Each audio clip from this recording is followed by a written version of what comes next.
Thank you for finding the NSE podcast on YouTube. To find links for our online hospitality security training, check out the video description below. Enjoy the Nightlife Security Podcast. Welcome to the Nightclub Security Podcast, a professional resource for the nightclub security industry. Whether you're a nightclub bouncer, guard, owner, or operator, this is the podcast for you.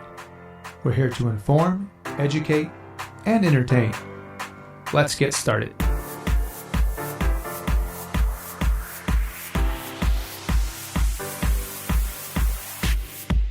Welcome, everybody. This is the Nightclub Security Podcast. This is Manny Marquez, your host, and I'm here with industry expert Robert C. Smith. We're coming to you live from our studio here in Mission Hills, San Diego. Robert, good day to you, sir. How are you, buddy? I'm doing well. I'm trying to get over a little bit of a cold and then some depression after that Super Bowl loss with the Broncos. They were in it. That was I could have stomached an actual loss. The thing was, it just didn't feel like they showed up at all. Well, and what I meant was they were in it, meaning they got their name on the ticket, so they were in it. But after that first play, they weren't much, they weren't in it.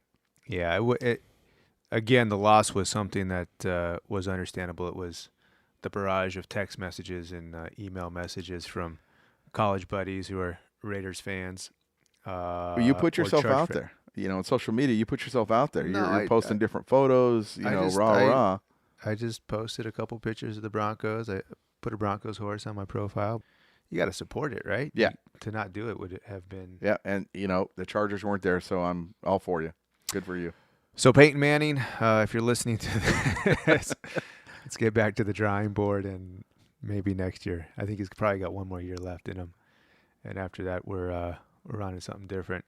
So, today's show, we're going to take a approach to a lighter topic. We're going to be talking about dress codes in nightclubs. Guest dress codes. Dress codes. Say it one more time.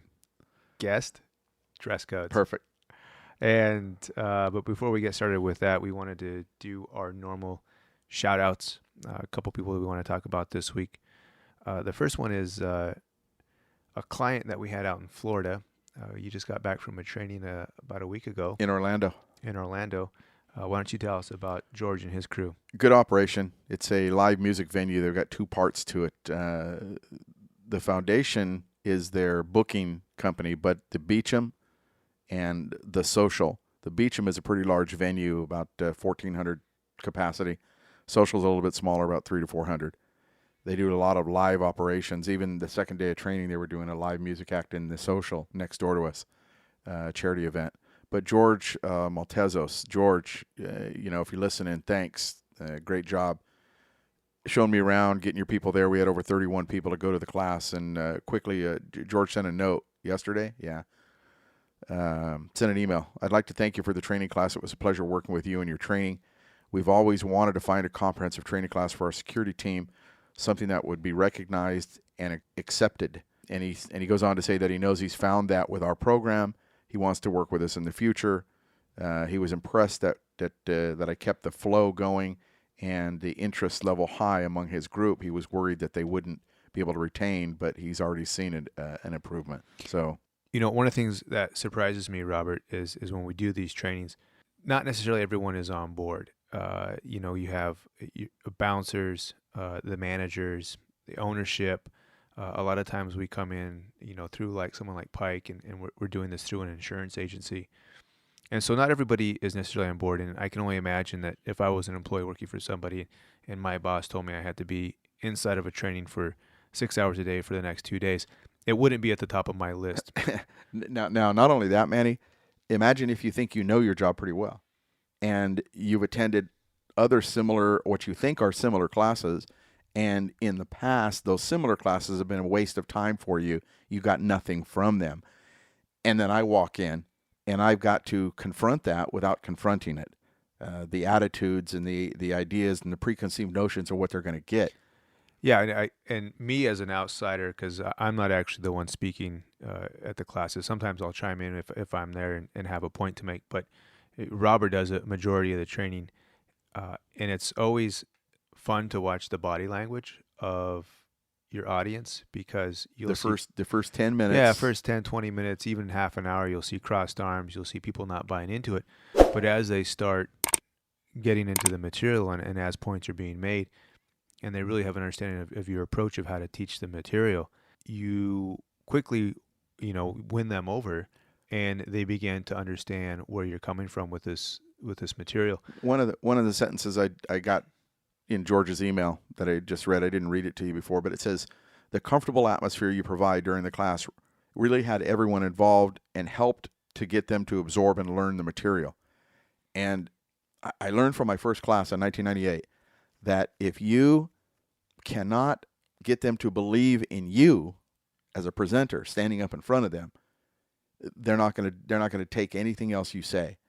And so you make it comfortable, you make it engaging, you don't talk down to them, you get them with a couple of smart tidbits of information they think they might know that they were taught wrong, and all of a sudden they're sitting on every word. They're raising their hand, they're getting up, they're helping with the role play, they're active and involved. Yeah, and it's actually one of the fun things that we do is when you can turn somebody around, when you can turn an audience around, and you get people to buy into it and to actually learn and grow from the material and come out the other side of this training experience better at what they do, it's really fulfilling, and that's part of the payoff for you and I to go through this process. And I have to say that, Robert, when I watch you speak and I watch you teach a class or speak at a seminar, it really is engaging, and I've seen it. I've seen your presentation hundreds of times, yeah, and I still enjoy it because I enjoy the reaction that your audience is having to what you're saying and what you're teaching and what they're getting out of it. I'm lucky enough, though, that I've done it so many times, thousands of times, and I do my research that almost, the core elements of the training are the same, but there's always tidbits of every topic that is different, that changes. And it even if I've had other people in the class multiple times, and they always tell me the same thing, just what you did, that they always get something, they see it differently. Well, we had what was it, back in December when we were in LA, and I actually have a recorded interview with one of the security supervisors from the 1933 group there in LA, talking about, he's done this for 15 years, and after going through the training and through your presentation, he had learned so much even after 15 years. When he thought he knew a piece of information or he thought he knew the right answer, and we were able to what was true, what was fact, what was urban legend. He was really able to get a lot out of the class. No, and that's what we do, and that's we hope you can understand that. And if you can get the chance to use our material, get us out there, and you'll see the same thing. So, yeah, and I wanted to also mention, I had talked to you. I had went to a class put on by the California ABC in Vice, and it was basically, I just was curious because it's been a while since I've been to the LEAD program. The state of California has an alcohol awareness program called LEAD, Licensee Education on Alcohol and Drugs. That's their free course they do. So it's basically a responsible service course that's offered free through the state of California. And it had been a while since I've been to that presentation in that class, so I went a couple weeks ago, and you could tell that the presenter, unlike yourself, he knew his material, he knew his information, but the manner in which he presented was not very engaging. It wasn't as if I drew a lot out of that experience. I got information, but I really didn't enjoy the experience. And I think that's a difference between yourself and other presenters of materials, is you really engage people and you're really able to make people enjoy what they're learning. It almost makes it a double-edged sword, though, Manny. I've been approached, I don't know, a dozen times in the last 15 years to franchise this concept, to train trainers, and create a Train the Trainer program. And the only time I tried it was about 13 years ago, and it failed miserably because the presenters not only didn't have the answers they needed in the palm of their hand for every question asked, and that comes with tons and years of experience, they didn't care the way I do. They didn't care that every venue succeeds, that every bouncer lives, that every manager succeeds in their making their money, and every owner gets lower insurance rates. The Train the Trainer program didn't work because this wasn't their passion. But it was nice to hear from George and the gentleman some time ago from 933 about those comments. Yeah, and I think going in response to your, the trainer, it's hard to find everybody with the complete package of the experience and the passion for what they're teaching. And it would be hard to find somebody to replace you as far as delivering the material. So yeah, George, we look forward to getting back to Miami and working with you again. I know that there was some conversations. Orlando, sorry, and getting back there to do some more training for you guys. So we're looking forward to that. One more quick shout out. I want to give a shout out to Eric Johnson.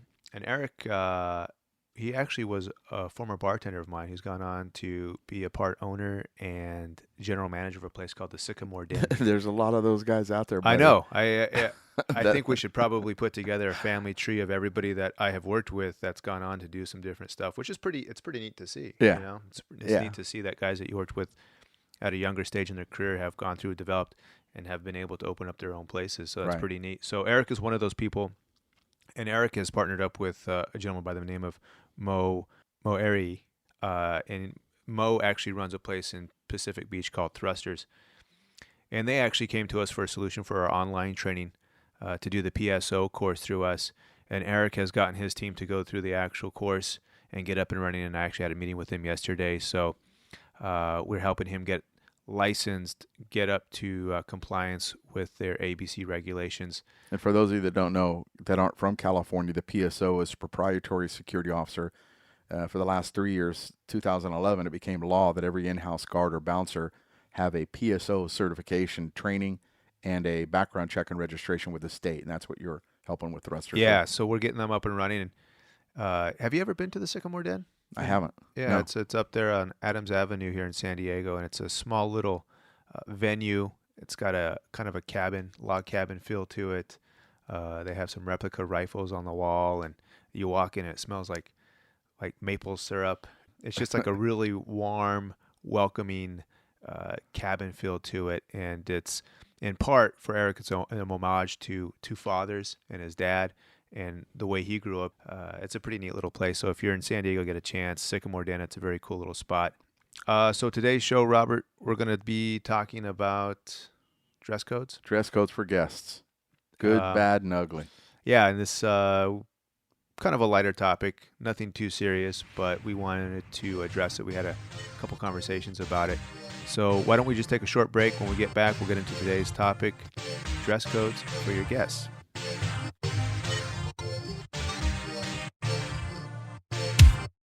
If you like our show, visit nightclubsecurity.com for more information and access to free resources. All right, then, welcome back.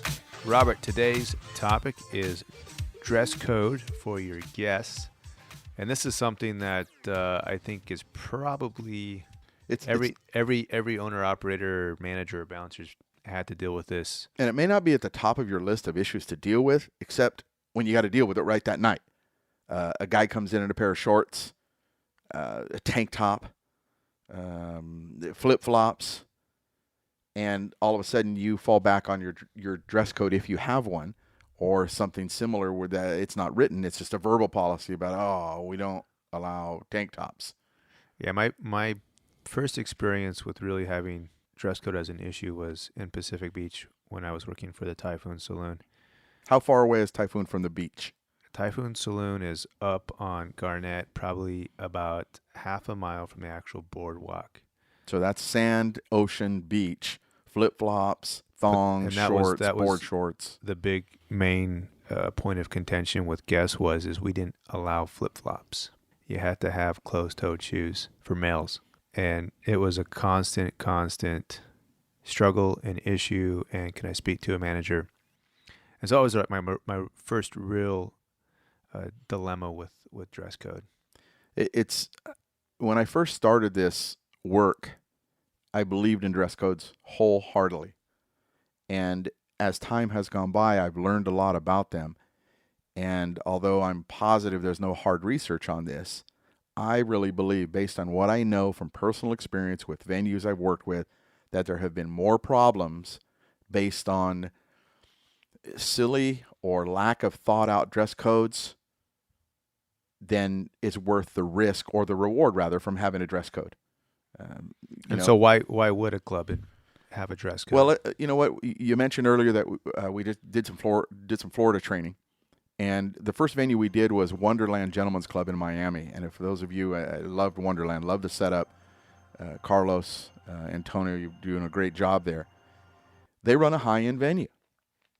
It's a gentleman's club. What do we call what typically do we call the girls that work there, Manny? Entertainers. Well, what's the mainstream people call them? Strippers. Antonio and Carlos believe that degrades them, it brings them down, and they refuse to allow that language, and they call them entertainers. They have a $20 cover charge. If you go around town there, it's a $10 or $5. They do $20. If you're in some sort of shorts, even nice, expensive golf shorts, they don't let you in. They may look at your car, they'll look at your watch, they'll look at your bankroll, and then a manager will approve it. But that's the way it should be at any dress code. But they run a high-end place. So on a Friday night, you're having to wear a button-up shirt. You're having to wear slacks. You're having to wear shoes, real shoes. No hats, no tank tops, no pullovers. It's just not what they do. But they've designed their venue to be high-end, where they'll have people coming in buying $1,000 tables and end up spending $4,000 to $5,000. And it just changes the way that place is. So I could see having their dress code if that's what you truly want to do. So are you saying that, from your experience, unless you're running something that's high-end, a dress code causes more issues than it helps resolve? That's what I believe. And I think we've talked about this in probably half of our podcasts, consequence.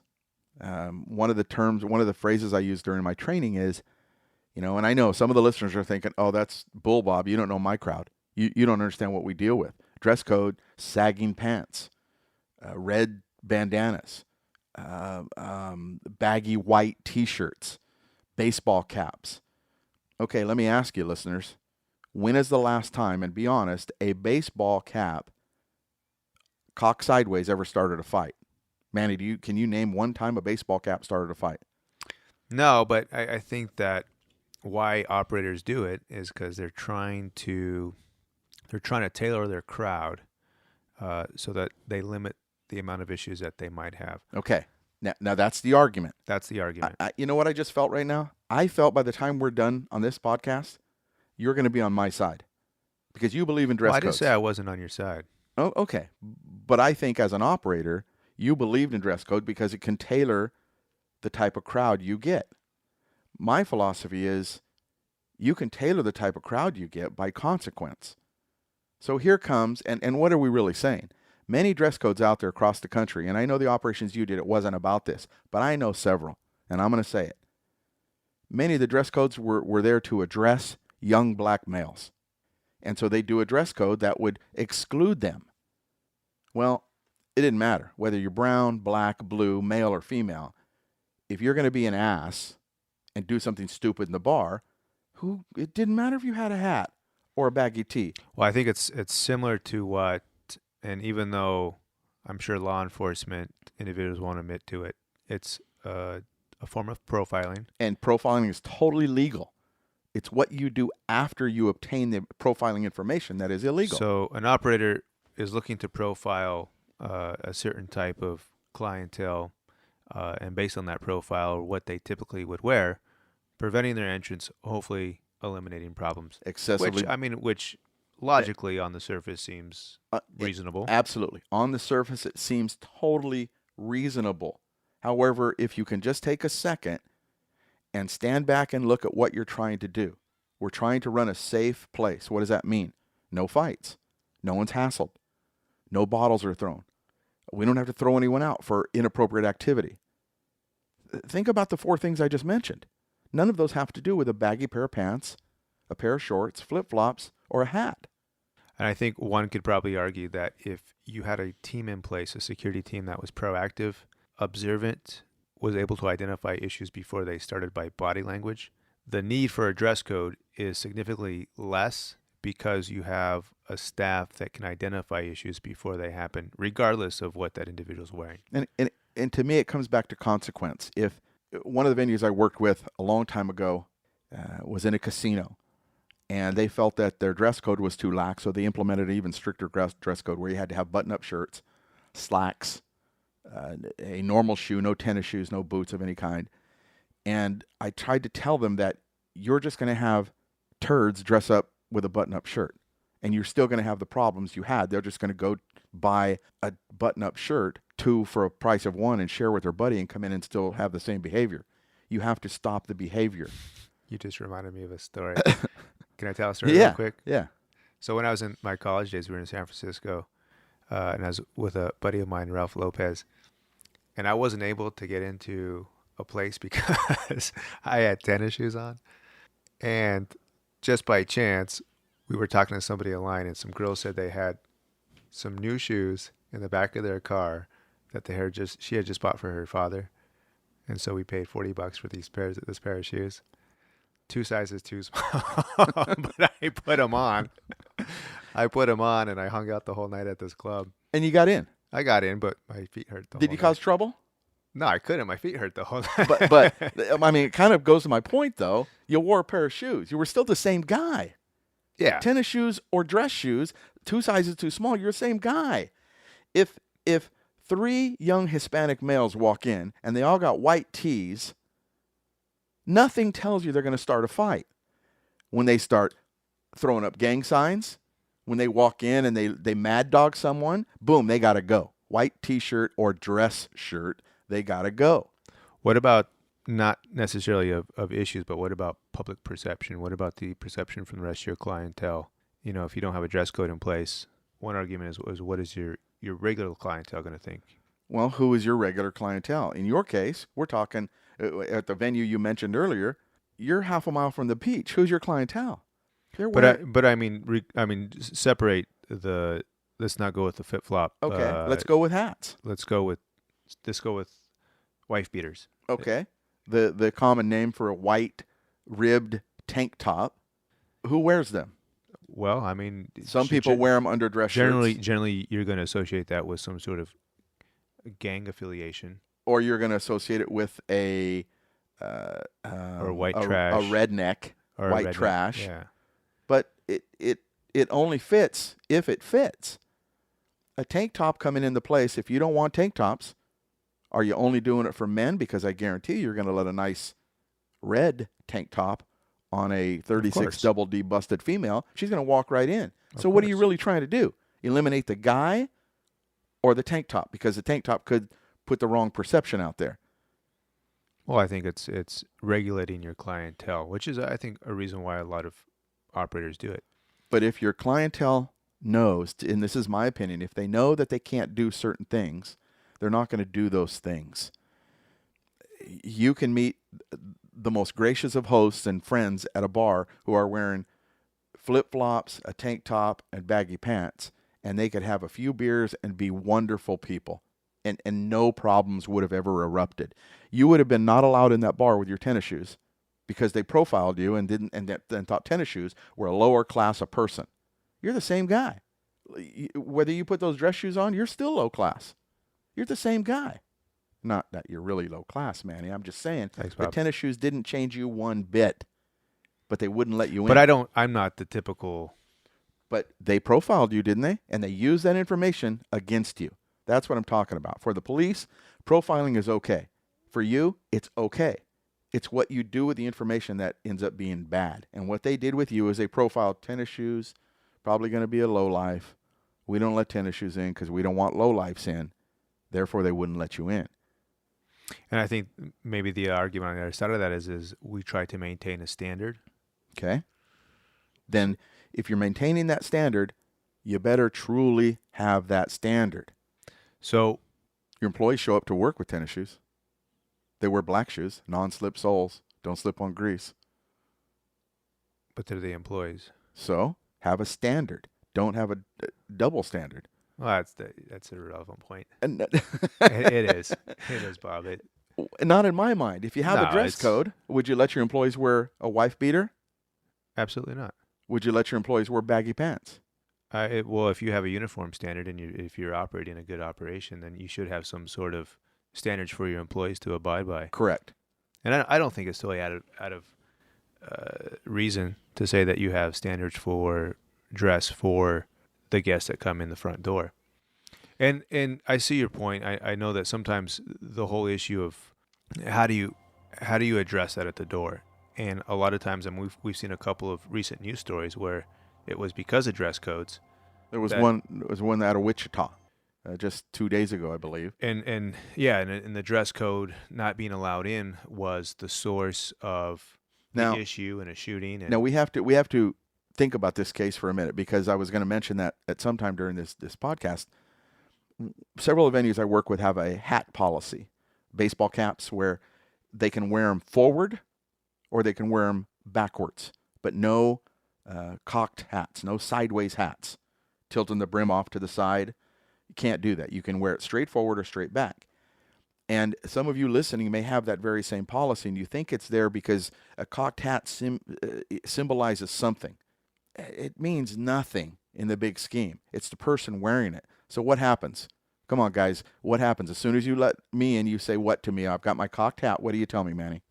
Put your head on straight. Okay, and I straighten it up. You take my cover, you stamp my hand, you let me in, and what do I do 10 feet after I get past you? Cock your hat. Now the inside guard. And that's the same thing with tucking in shirts. Exactly. Yeah. Tuck your shirt in, pull up your pants, any of those things. And now the inside guard, because they know this is a problem, stands 15 feet inside the door as a second layer. You got to put your hat on straight. We already warned you. You got to tuck your shirt in. We already warned you. And so the guy cocks his hat straight, tucks his shirt in, and 30 minutes later, he looks around and does it again.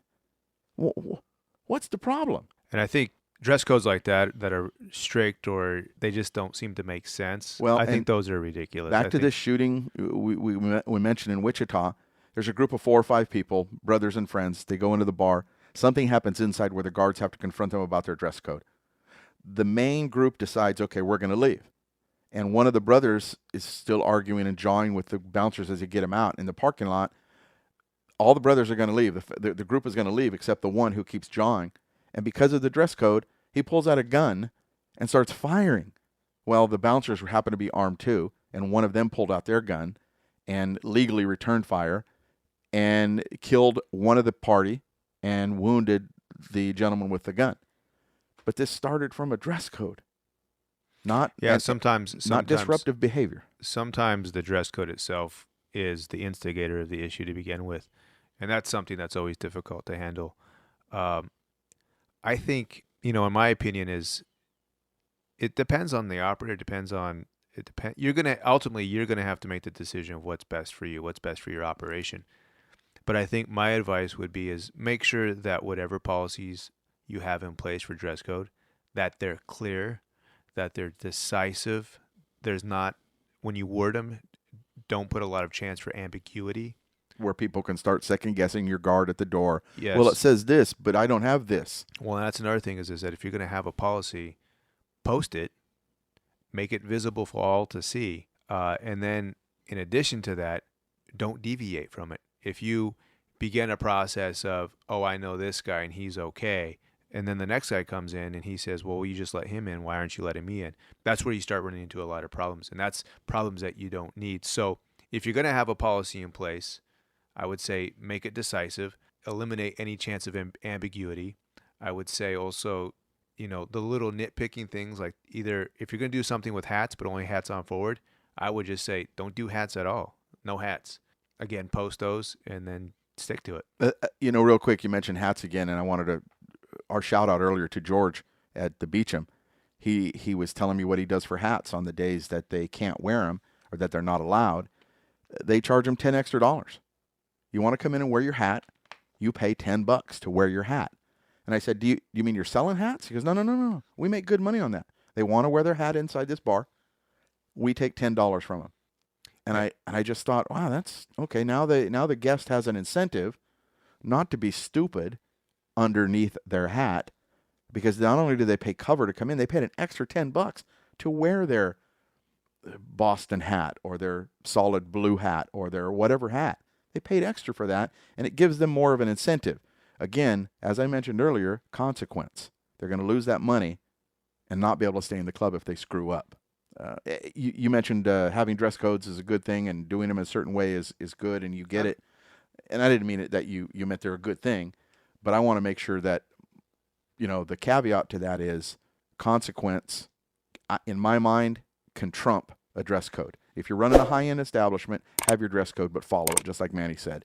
If you're running a pub, sports bar, come on, a sports bar, you can wear jerseys, but after 9 o'clock, you can't wear jerseys.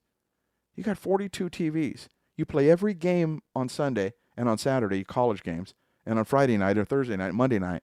But after 9 p.m. on Friday and Saturday, you can't wear jerseys. Yeah, the dress code should coincide with the actual concept that you're running, because if it doesn't coincide, then you're just working against yourself. So it makes sense to, like Bob said, if you got TVs on the wall but you don't allow jersey, well, that just doesn't make sense. So you have to be somewhat practical about it. I want to go back to your point about George charging cover for hats. I want to put a little caveat to make sure that operators are aware of the state that they operate in.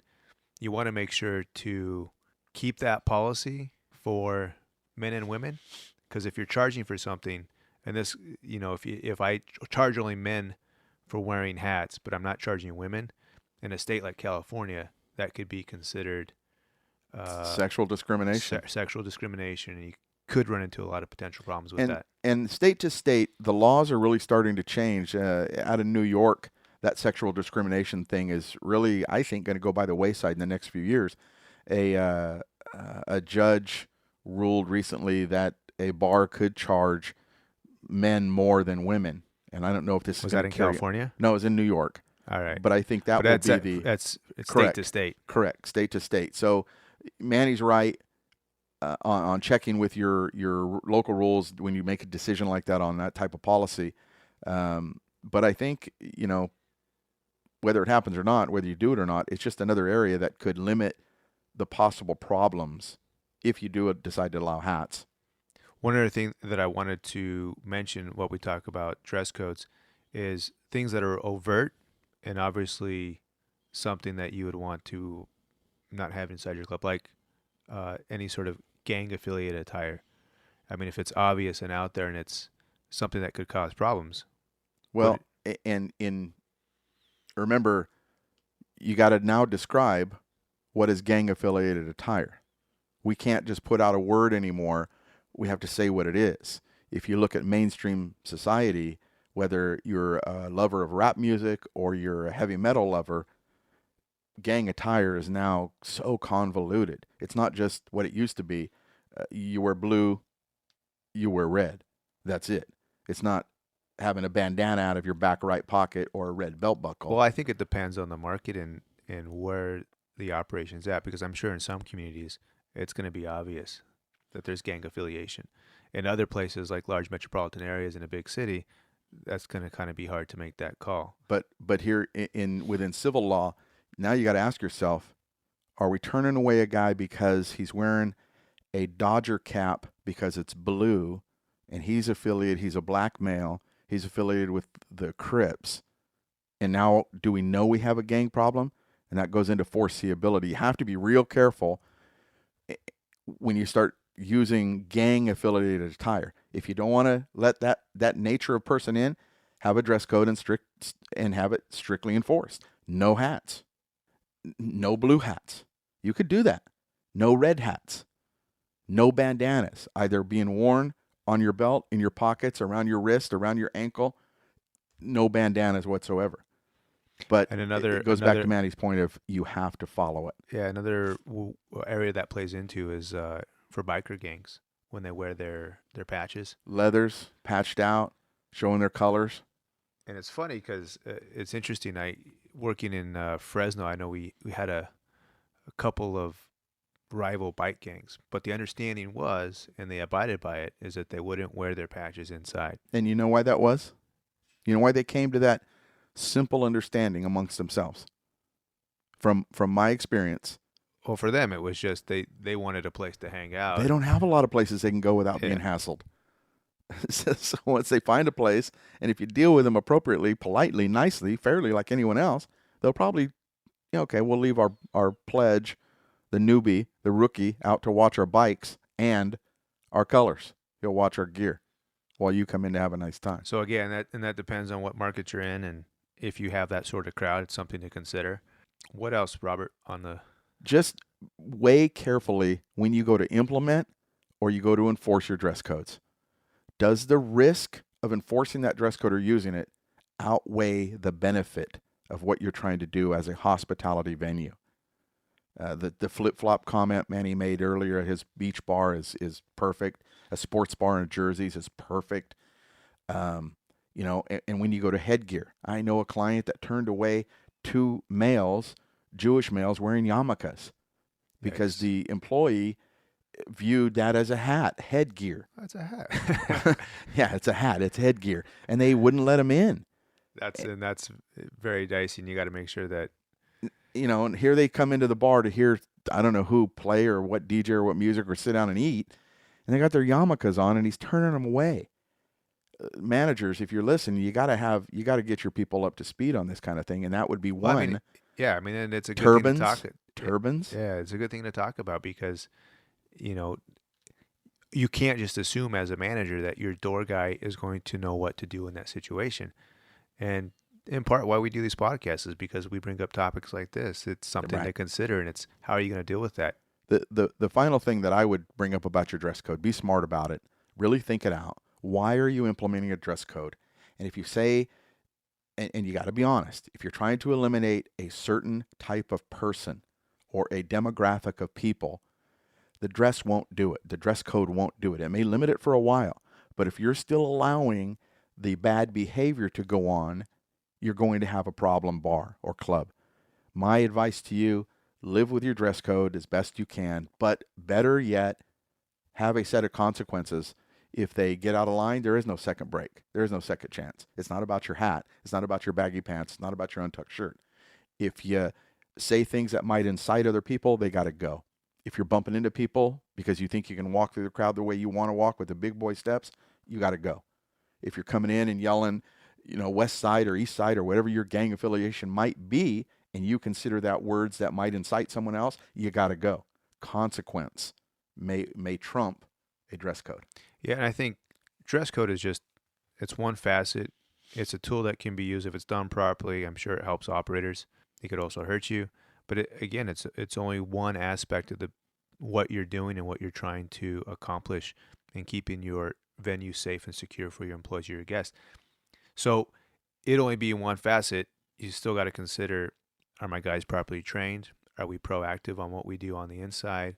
What are the steps that we have in place to deal with certain situations? So it's not the answer for everything. It's a facet of the business. It's a complex puzzle, and having a dress code or not having a dress code may be one piece that you've got to see fits what you want done. And again, I'll just reiterate, post them, stay consistent, and be smart about what you actually post as far as your dress code. And I'll reiterate, I agree with Manny. If that's what you have and that's what you want to do it.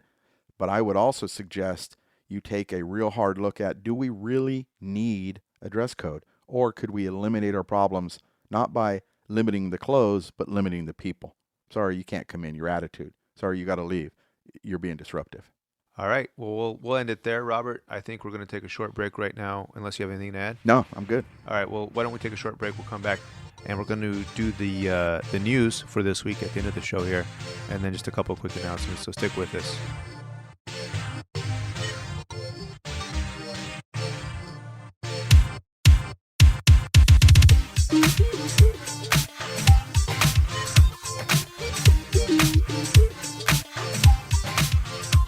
All right, and welcome back. Robert, we're going to end the show this week. We normally do news at the top of the show, but we decided to put it at the tail end of the show because we're following up on a story that we brought to you last week, and that was with the shooting in Portland, Brian Rizzo. That Mystic Gentlemen's Club in Portland.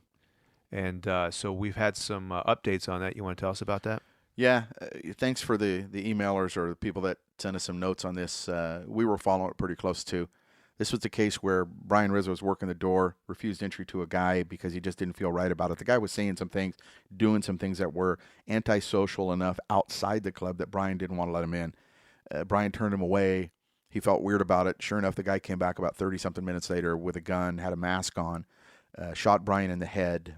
Brian is still basically clinging to life in a coma.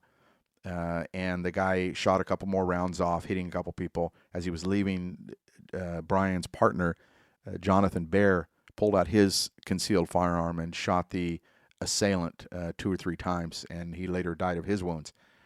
When we brought this up, we talked about the speculation that the grand jury was going to look into this case, whether the bouncer, Jonathan Bear, second bouncer, did anything illegal. And we got a lot of comments and people talking about it, which was good, great. And sure enough, the grand jury found that he was justified in the shooting. That Jonathan Bear, the bouncer, with his concealed legal weapon, had a permit, and acted justifiably in shooting this fleeing felon. It was justified as self-defense, correct? I think they did list that as self-defense, but also just the nature of the crime that the suspect committed in Jonathan pulling his firearm and engaging the suspect, even if the suspect had his back turned, because he was found in his vehicle had several other rounds, several other types of ammunition, the nature of the crime, the nature of how he committed it, and the grand jury found that the bouncer was justified in the shooting. So, which is good. It is good. But it brought up a couple of worrisome points for me that, sure enough, I brought it up in my Orlando training, and one of the guys says, well, see, that's another reason that we should all be carrying guns. And I said, well, what does your state law say about you? You're in Florida. It's a pretty lenient state. Sure enough, the state of Florida allows them to carry open carry. You got to get a special permit to conceal carry. But the law is crystal clear. Open carry or concealed carry, unless you're a police officer in the course and scope of your duty, you can't bring a gun into a liquor license establishment.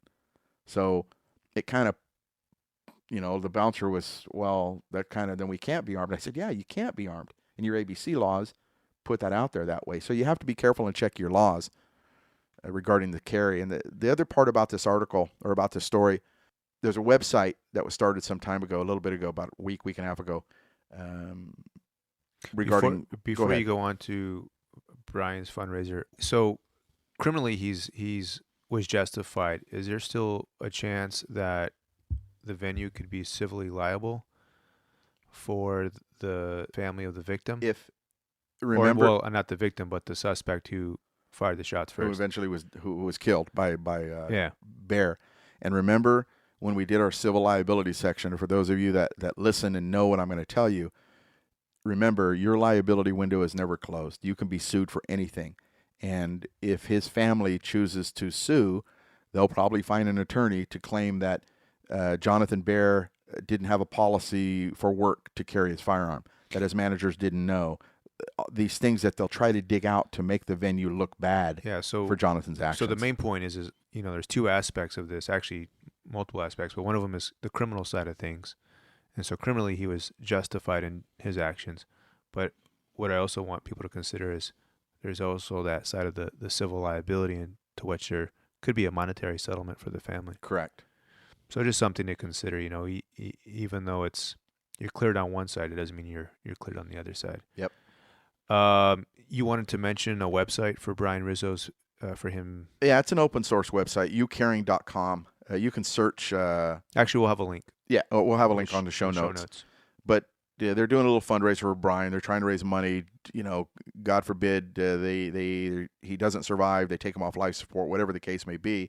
Even if he does survive, he's going to have a hell of a road uphill to recover. And so they're doing a fundraiser there. You can donate online, and they're going to do an in-person fundraiser at the Bossa Nova Ballroom in Portland on the 27th of February.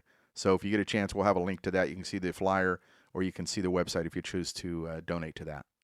Yeah, we'll put a link for the donation page. And if you're somebody in the industry, a bouncer, operator, $5-10, anything you can do to help, it's one of your own. And I'm sure Brian and his family would appreciate any sort of thing that you could do for him.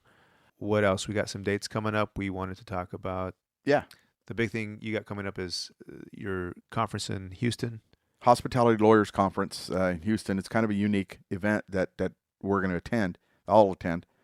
It's imagine, I bet there are going to be some good lawyer jokes at this thing, because it's a lawyers conference on hospitality law, from hotel law, club law, premise liability law.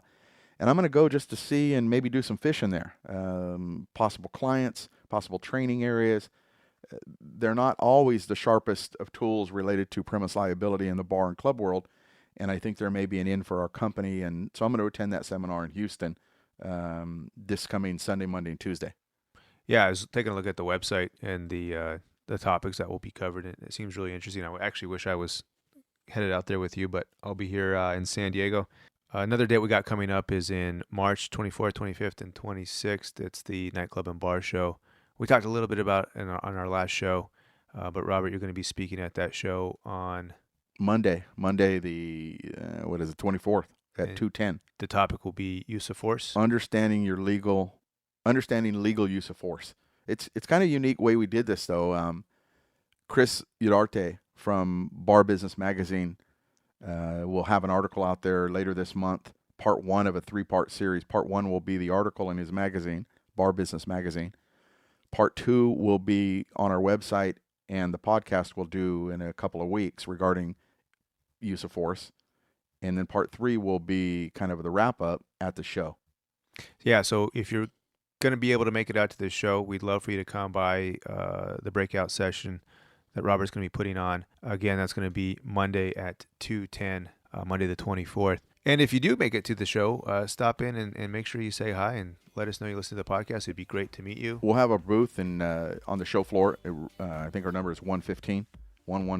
Yeah, so we'll be showing, and we'll be there with a couple of partners of ours, and it should be a good show. So we look forward to meeting you. If you're out there, make sure you stop by and say hi. We'd love to meet you. I think that's about it for dates. Anything else, Robert? No, that's it. All right. Well, this is Manny Marquez. I'm Robert Smith. And be nice.